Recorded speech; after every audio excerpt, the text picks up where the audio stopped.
Yes, Karen, there you go. Do not take your foot off of Gizelle's neck. Let that heifer know if you want to get in our business and our relationship, we're going to get in yours too.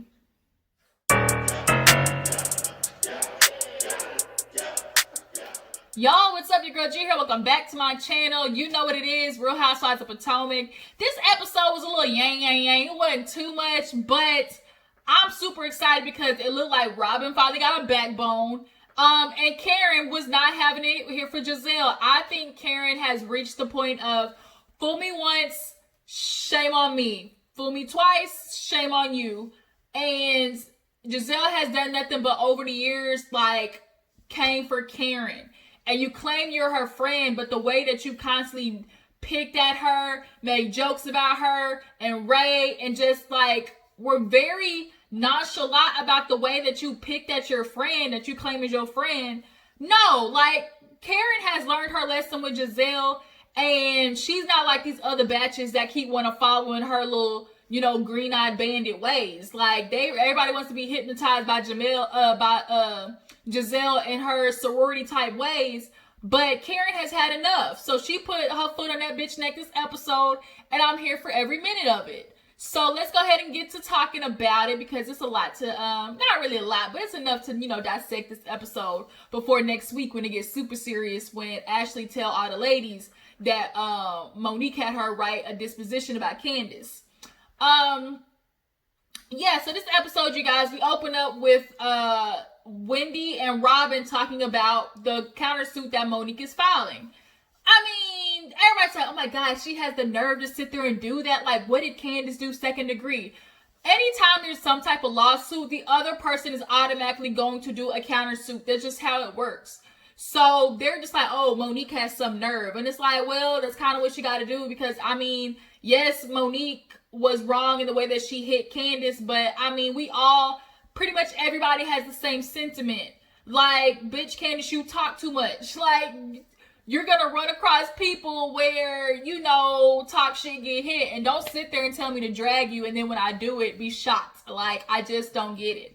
But Candace has every right to, you know, go to the law. That's how she was raised, to call the popo her, and that's what she did. And I mean, I can't hold it against her. It's not anything I would do. Like, if I win some, lose some, like Friday. Like Pop said, you win some, you lose some, but you live to fight another day. I think Candace Moore is just embarrassed. I don't think she's ever been in a situation where somebody's actually did something that checked her ass because of running her gums. Like she told Chris, I'll talk shit all day, but I'll never hit somebody. But yeah, Candace, you have a very, like Karen said, but you have a very powerful mouth. Like, you do. And you're gonna run across somebody that, when pushed by your mouth, is gonna pop you in it. And that's what happened. But we can all recognize now that Monique definitely just took some shit out on Candace. She could have sat down and have a conversation with her. She also allowed that little green-eyed bandit batch to influence the way she felt about Candace. It was just a whole lot of. But nonetheless, after that countersuit stuff, we saw actually Monique and Karen sit down and talk. And Monique wants to talk to her about what Ashley said, which was Karen was saying that, oh, you know, if it was me, I would have called the popo. And so Monique confronts Karen about it, and Karen lets her know, like, bitch, I'm old. Like, I can't fight, first of all. If you hit me, security, like, I'm calling the popo. Like, I'm old. It's like, bitch, I've fallen. I can't get up, help, life alert, like, all those things. Like, and like, Monique just laughed. There's nothing you can really say about it, because for Karen, like, Karen ain't gonna fight nobody. Like, of course, she get hit, she calling the police. Like, we can see that. She's too classy for all that shit. So, Monique couldn't really, like, come back with anything about that. But then Karen fills her in on the girls' trip, and Monique looked shocked. She was kind of like, oh. And we're surprised that Ashley didn't get a chance to tell her. Or at least she was waiting. I don't know what she was doing. But Ashley didn't get a chance to tell her before Karen. So Monique tried to play it off like, oh, you know, I'm good. I'm just handling stuff with my family right now. That's where my focus is. And the truth is, I'm sure what Monique would have preferred was for Ashley to tell her ahead of time, or for Ashley just to give her the opportunity to say no. Like, I think that's what would have been, like, just just a nice little respectable thing to do, but it is what it is. Monique ain't going because had she gone, none of the other hoes would have went. So, after Monique and Karen talk, we see Ashley packing, talking to Michael about what's going to happen when she leaves. She's talking to him. What really aggravated me was when she was talking to him like, oh, babe, we're doing a lot better. And, if there's anything you need to talk to me about, because, that's what we've discussed. Like, when you feel like, you're about to make decisions, like, you need to call me anytime. And it's like, what is that supposed to mean, Ashley? You're telling me when Michael feels like, oh, I'm not feeling good, I'm not feeling, comfortable about what's happening right now, I need to call Ashley before I go out there and stick my dick in another man or woman? Like, is that what that is? Like, why is it that Michael has to call you if he's feeling a certain type of way to keep him from going out there and make decisions like he don't want to make? Like, that's how you put it. So the fact that it's said that way is really pissing me off, because now it's become your duty not to make sure Michael cheats, when it's Michael's problem. Like, Michael should know, I got a wife and a freaking kid at home. I don't need to go sticking my dick in every, random Dick and Jane that walks around the street. Like, I don't get it. Like, Ashley, you've been putting up with a lot of shit from this man. I know it's got a lot to do with this bag that you about to get now that you got baby 2 on the way. But I just couldn't. Like, I cannot. What's Jocelyn words? I cannot. So she's giving him the rundown on the trip, and Ashley's telling how, she finally talked to Monique about everything, so they're cool. And they're just gonna go on this trip to Portugal, and he needs to make sure that he lets Eve off while she watches the baby during the day. You come home at night, put Dean to bed. So they get to Portugal, everything's cool. Candace got this luggage because she was talking about how stressful it is, and she just wants to go on the trip and forget about everything. Nobody's gonna talk about the countersuit on the trip. I'm glad. So they get there, everybody checking into their room. Oh, Karen knocked her damn head off when she got into the car. But they get to the rooms, they were nice. Like, the rooms are nice. Everybody does the typical calling their spouse and, showing them the room and everything. Finally, Gizelle has somebody to call. Every time we've done these, like, call my spouse scenes, Gizelle always calling her kids. But now she got Jamal to call, and he like, look, it's dark, I can't see nothing. Maybe you can show me this during the day. Like, Gizelle, you're such a performative ass bitch. Like, I do not like Gizelle. People like Gizelle, I cannot hang out with, because it's fun for them to pick on people. It's fun for them to try to catch people and stuff. Like, I just don't like people like that, and she just, she gets under my skin. So everybody's going down for dinner. Gizelle got this ugly ass bedazzled headband on with this red shirt and camo pants. Like, one piece was from Old Navy, another piece was from Claire's. I just don't like Gizelle. How have you continued to be this goddamn tacky? You feel like because you light skin with green eyes, like that makes up for everything. I don't know, like, somebody help her, please. But they get down there and they're just talking, and what was the first thing they talked about? Wendy, I think it was on to the degrees, because they were sitting there laughing, talking about the drink. They're like, oh, what you want to drink? Karen started drinking milk. Everybody's like, Karen, are you trying not to drink so you don't spill the tea anymore? Because everybody's worried that Karen, if she get a little tipsy, she might reveal a little bit more about how she been paying raised taxes. She might up and slip that she been having sex with, Blue Eyes again on the side. Who knows? But nonetheless, they were like, oh, let's take a shot. I think the drink is called poncha. But they're like, oh, let's get some pom pom. And Wendy's like, oh, I want to lick some pom pom. So then Gizelle uses that as the perfect segue to be like, speaking of pom pom, Ashley, like, are you okay? Like, things with you and Michael, are you giving him, the pom pom again? And she's like, oh, I'm 100% back in. And everybody was like, word? Because Wendy was like, look, girl, like, the last time you left, like, he went to a hotel and did some things. And now here you are across the goddamn globe. Like, are you okay? You're 100%. She's like, yeah, like, we're good with that. Like, we've had talks and everything. We've discussed stuff. And, I'm more understanding about, how I wasn't, who I initially was, because of the baby. And it's like, here you are blaming yourself for something that he did. Like, I feel so sorry. I don't know whether Ashley's just doing that to save face for her relationship, or she's genuinely just doing that because, like, you feel like you have to. So Robyn surprisingly gave some good, advice, like, cause she went through the same thing with Juan's fine ass. Sorry y'all. She went through the same thing with Juan. Goddamn 6 years when she was pregnant with her son, he cheated. And she's like, men do that. Like, when you're pregnant or you have a newborn, they act out. And she's like, I had to make sure I wasn't blaming myself for something he did. And she tells Ashley, like, make sure he understands, like, he has to be there for you as well. Because men like to be selfish and think, oh, you're just giving all this attention to the baby. Like, I'm no longer there. And like Robyn said, like, I had no energy. And you have to think how it is as a woman to, like, carry a baby for 9 months. Then I got to breastfeed. Then on top of that, I got to cook and clean. Then you want me to freaking be Trina and gobble the dick down and bust a full split, like, and throw it back for you. Like, and I'm tired. Like, men ain't thinking about that. But,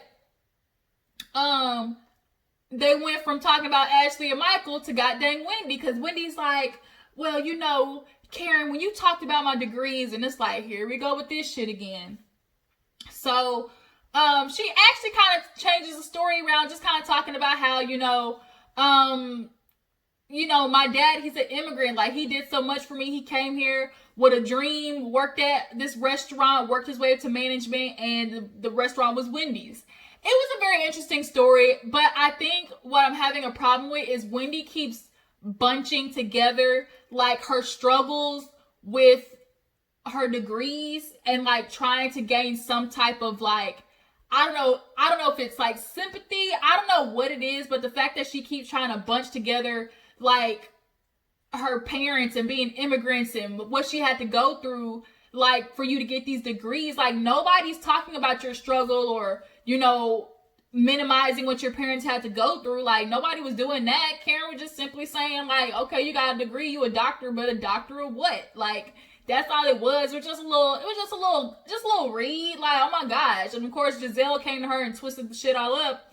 And Karen knew that. Karen, like, was like, I'm gonna give Wendy a pass because I know how the fuck Gizelle is.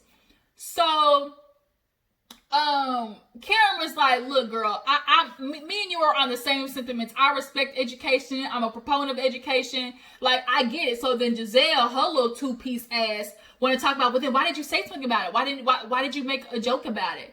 And she's like, it's like, bitch, what? Here she go, just doing this. Just, oh my God, y'all. Like, first of all, I had nothing to do with you. So, nurse your little poom poom juice and shut the fuck up. Okay? That's what needs to happen, Gizelle. But, finally, Karen's like, look, I'm sorry. It's just like, I just can't. No, she apologized later. But Wendy was like, oh no, like, we're done. Like, this is it. I'm buttoning it up. Like, done. So everybody was like, okay, this shit is done. Like, hopefully we done. It's over. Okay. Close the book. Chapter over. Like, we're done. Freaking, let's leave it. Because Wendy, we understand you got those degrees. Like, we're done. We're done. We get it. You went to school, got degrees, and everybody's fine. So then we move on from Wendy's degrees to Jamal and Gizelle, because Karen was like, well, bitch, okay, you want to come for me? Well, then how are you and Jamal doing? Did you call him earlier? She's like, yeah, I talked to him. And she's like, well, like, has anybody seen Jamal? Like, why haven't you brought him around, Gizelle? And Gizelle gets so defensive. Gizelle, why are you so defensive, huh? Why you can't answer the question without getting so, like, riled up? The fact that she got so defensive when Karen's asking about him just lets you know it's on some bullshit. Like, that, nobody can see the chemistry before them. When you see two people, you know when two people are in love and busy fucking and still doing some things. Like, Gizelle and Jamal do not give off the vibe like they still fuck with each other at all. When she dropped him off at the airport, like, did you see the way that they hugged? And he's getting ready to leave for the airport and you don't give him no type of smack down. Like, you don't even try to, like, make out with him before he leaves. Like, no, we're not buying that. So Karen was like, look, you constantly want to, you talk about Michael and Ashley, you talk about me and Ray. And Gizelle, her confessional felt like, oh, I talked about you and Ray, but I was talking about things that were in the Washington Post. Like, that's supposed to make it any better. The fact that it is in public and tabloids should make you want to sit there and, you know, console your friend more. But no, what you do is you just keep digging at your friend and making this shit worse. Putting t-shirts up that talking about free tax reform and free Uncle Ben, all type of shit like that. Like, no. Like, Gizelle, they might be in Washington Post, but damn it, Jamal always stay in headlines. Constantly with a new baby, constantly with a new bitch. He having sex back there in the pulpit. Like, he got all these freaking babies and in the headlines, and you expect nobody to sit there and look at you like, girl, you a dumb bitch, first of all. Secondly, like, he's not coming around. So Karen was like, is he not proud of you? Like, you walk around, got all these events, like, where's Jamal? Well, Jamal is 8 states away. Okay, he can't take no flight. He can't take no red eye to come see you. When a man really want to be with you and love you, he's going to take them trips to come see you and fly and be around you at your events and everything and be proud of you. He does not do that. So she's like, it's none of your business. You don't need to see Ray. You're not having relations with him. And you can tell some of the other women agree because Candace was over there. Her facial expressions were everything. She was, look, talking about relations. Like, Candace was on it. Like, she gets it. Ashley, same thing too. Like, everybody knows, like, Gizelle, why are you not bringing him around? So then finally the other green-eyed bandits, like, stood up and was like, well, I get what Karen's saying. Like, you know, if you love him and you're really, like, in a relationship, you're proud of that. Like, you don't want your friends to know. Well, that pissed Gizelle off. She looked at Robyn like, how dare you? Like, how dare she? And she's like, Robyn, I'm going to tell you, like, I expect one thing. If these girls are coming for me, I expect you to have my back. So it's like she always wants people to blindly follow her, especially Robyn. And that's what's been happening. But it's like, at least Robyn can understand, like, she got her lips up off her puss for 2 minutes to sit there and tell her, like, Gizelle, like, I mean, come on. Like, if you really love him, he love you. Like, let your friends see that. So when Karen was on that bitch neck, Karen was not letting that shit go. And I'm super happy because it's like Gizelle constantly feels like she can poke at everybody else's life. She can expect all these things from everybody else's relationship. Like, just like Karen said, you want the girls to uphold their men to a certain standard in a relationship, but do you do the same? Hell no, because you clearly ain't holding Jamal up to a good standard so he can stop doing what he doing in the streets. And that just go. And I also think another thing too is, you know, the shit is fake because even the daughters ain't feeling it. Even the daughters aren't getting a good vibe from this relationship from you two. Okay? And that's two honest things, drunk people and kids. So they end up kind of shutting that conversation down when Gizelle got pissed off and was like going back and forth with Karen. And then they end up going to was it after that when Robyn said that? Yeah, that's when Gizelle got mad, and then they end up going back upstairs, and Robyn goes to check on Gizelle that night.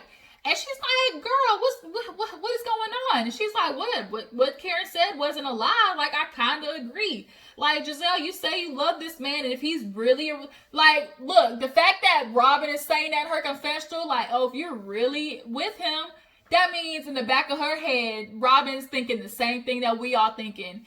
This shit is fake. Like, for the fact that she's like, if you really with him and you really love him, like, why wouldn't you bring him around?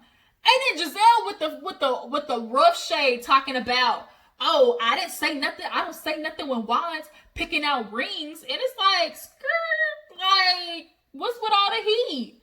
The way that she just tried to come for Robyn like that, like, that's your friend though. The minute you start getting a little heat, you start acting like a scared animal blocked in a corner, swinging and scratching, and your friend just became collateral shade damage. But Gizelle was looking at her like, oh, I didn't want to hear that from Karen. It's not like she really cares about Jamal. Okay, what we have seen is that you don't give a damn about Ray. Anytime that Karen has brought up a relationship with you, it has never seemed to feel like she's purposely picking on it. And you definitely don't give a shit about Ray and Karen. We've seen that from you.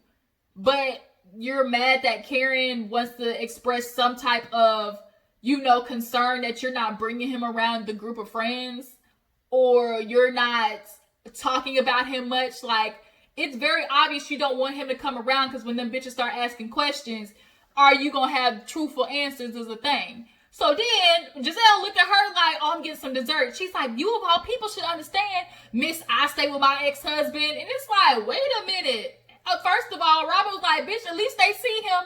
Giselle, you not thinking about this truth. Think about it. Robyn is living with her ex-husband, and he comes around more than Jamal. They not even married. They still got freaking doing what they doing, freaking cohabitating, and Juan comes around more. Like, it doesn't make any sense. But she basically tells Robyn, look, if something happened, bitch, you supposed to have my back. And it's like, the fact that you need that from Robyn is a problem. Like, you want blind loyalty, and I just cannot do that.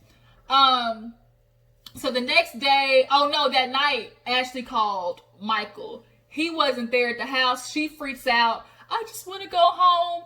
And shit hit the fan, because Michael was like, I'm not going to have you molest me like this. And she was asking questions. She's panicking. PTSD definitely set in. And the next morning, Karen went to go talk to her and asked how she was doing. And she's like, I'm not going to lie, I kind of overreacted. And, he was a couple of minutes late. And she's like, but everything's okay. It was just about Dean.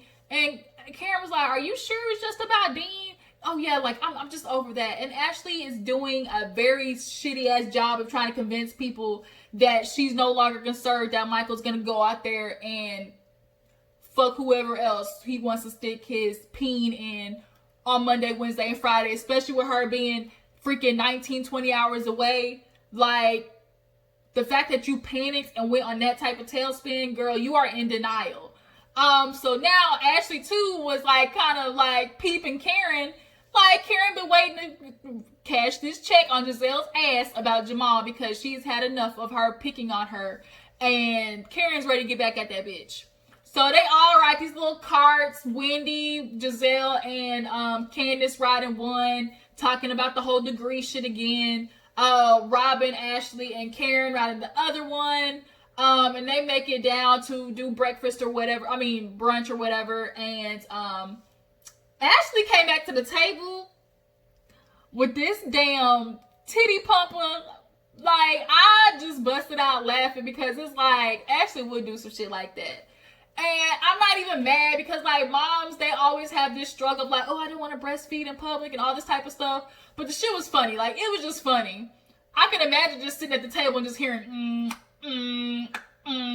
like the machine just going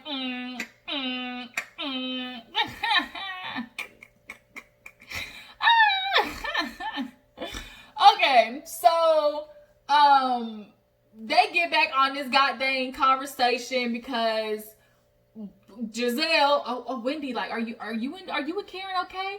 Karen was like, she said we were okay. Like, she said she put a button on it. Everything's done. Like, what we still talking about it for? Wendy, I just want to unfasten it real fast.